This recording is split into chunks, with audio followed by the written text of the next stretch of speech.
Hey guys, this is a Spiral Dynamics video. I've been trying to make this for the longest time, and hopefully this will be the last recording that I have to make. Um, um, so, I know you guys have actually been commenting on the other attempts, um, and thank you for that, because, it was only like 20 seconds, 30 seconds long. I don't even know I said at the beginning. There couldn't have been too much detail about what points I wanted to say, so thanks for all the feedback already. I appreciate that. Um, so I wanted to kind of really keep the points because I don't know how long I can make these videos before they get cut off. Um, so Spiral Dynamics. I know you guys have actually raised points. It's a map. Maps are always going to be simplified versions of reality. I agree. Math fails. You mentioned that there are points that Spiral Dynamics is very dynamic, and it is what we give it. It is what we make it. So we kind of got to look at that. We need to. If there's some missing point, well, it's us that has to help it. I mean, it's not gonna. It didn't make itself. So yeah, these are good points. So I wanted to kind of step back and start with what Spiral Dynamics claims it is, um, and what we can't claim it to be. Just because it's not set up that way, and it wasn't intended to be that way. Um, if you're listening to this and you don't know what Spiral Dynamics is, that's fine. But just be warned, there's going to be all these colors and things going on in like 10 seconds. Um, okay, so Spiral Dynamics is, from what I understand, a color-coded map of the evolution of values. Very specifically uses color-coded map of the evolution of values because it uses the colors just to stay simple. They don't really correlate. I don't know why they chose specific colors for specific stages of human sociocultural evolution. I don't know. They don't correlate with the chakras. I thought he would use the chakras, but that's a side point. That's not even really an issue. But it goes up through evolution, the evolution of values. And it also follows the evolution of our history. We've become from these little tribes to these big nations to these international conglomerate planetary civilization. Um, so there is some degree of direction, a generality that's going on, and it tries to kind of map out the general values of each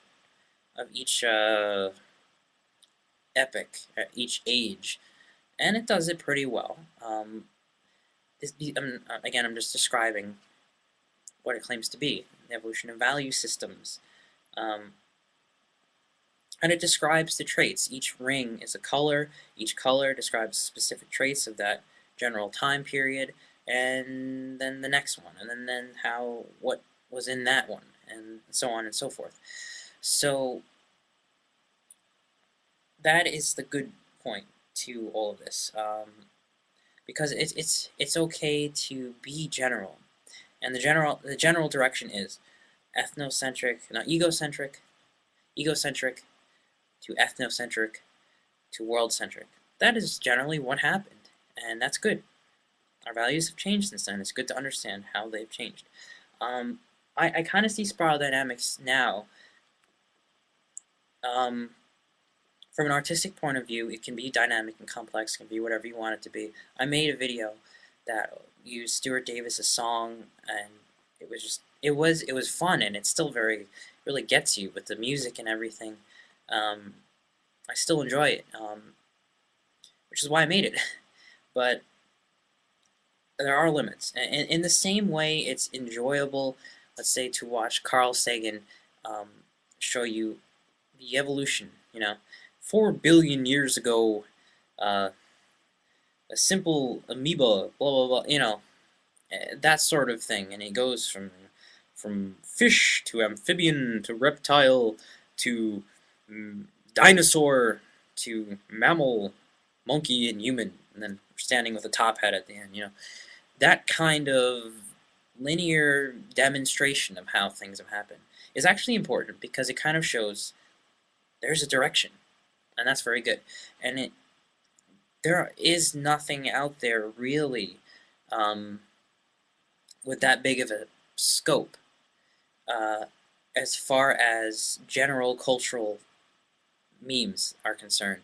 There aren't really maps all over the place that are like, oh, hey, look at this, I mean, the evolution of consciousness. There isn't anything like that. We have a lot of that with biological evolution, but we're severely lacking with sociocultural evolution, and we shouldn't be because that's a majorly unconscious aspect of our culture. We're unconscious of how so much has evolved in the past 10,000 years, the past 100,000 years with our own minds. I think it's very important to get into that and to show that. So in that sense, spiral dynamics is that. It is a way to kind of reach out to everybody and say, look, there's stuff going on. There's been an evolution. There's a direction. And the basic premises I can agree with, but when you get into details, it is not a it's not a system for details, and because of that, and I don't really want to say that it itself is flawed. I just want to say there are limitations into understanding. If you're a student of this subject, the evolution of consciousness, it's very important to look at other things too. Um, and that almost goes without saying, but because spiral dynamics, at least to me, it's so simple and so encompassing. Sometimes you kind of just go with it and you just start using the colors like blue meme, orange meme, interacting, blah, blah, blah. That sort of thing. I don't know if that's the best. I feel like that kind of puts a cultural wall around us, like a border between a boundary between us and others, because it becomes our language and it becomes too encapsulating in that way. But that's just me. It could also be helpful. I mean, it's helped me too, as much as it's become a limitation at the same time. It made me go into more detail and learn about more specifics, if that makes sense. But in the same way that scientists don't use Carl Sagan's video to study evolution, um, I mean, you know, their textbooks and laboratories aren't full of like pop-up, like amphibian, reptile. It's not full of that. It's actually much more messy, and they use many different diagrams and many different charts, which is fine, um, such as the phylogenetic tree of life. It shows the nonlinearity, and it's able to show patterns that occur throughout evolution, and it's able to show the general direction.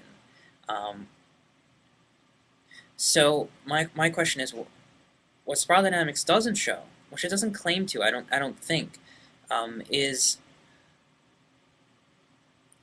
the reasons why the traits happened. It shows the fruit, but it doesn't show the branches and the roots, and how the whole thing has grown up to this point. It just kind of shows the fruits of the growth. But what are the underlying processes behind the growth? What is going on here? What is the continuity between really, I'm looking for the continuity between biological evolution and social evolution. It's not enough to just say they're connected. It's not enough to just say they're continuous. It's possible to see real connections and real patterns that you can use for both.